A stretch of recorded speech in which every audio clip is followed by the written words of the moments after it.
Ẹ káàbọ̀ sí kíláàsì lónìí ẹ̀yin tiwa.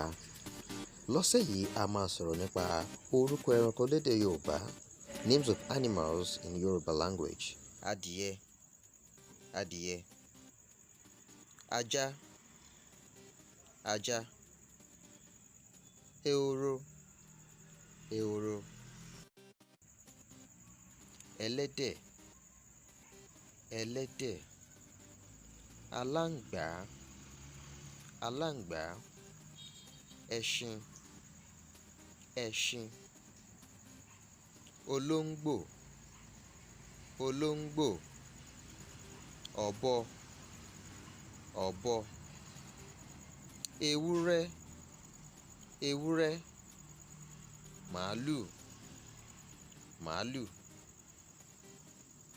Ọ̀pọ̀lọ́, ọ̀pọ̀lọ́. Pẹ́pẹ́yẹ, pẹ́pẹ́yẹ. Erin, erin. Ràkúnmí, ràkúnmí. Ẹyẹ, ẹyẹ. Ọ̀kín, ọ̀kín. Ọ̀kẹ́rẹ́, ọ̀kẹ́rẹ́. Eku, eku. Kẹ́tẹ́kẹ́tẹ́, kẹ́tẹ́kẹ́tẹ́. Ìwọ̀nba orúkọ ẹranko la mẹ́nu kàn nínú fídíò yìí. Tó bá dìgbà míì a ó máa sọ̀rọ̀ nípa orúkọ ẹranko míì. Ẹ ṣeun gan, ó dàbọ̀.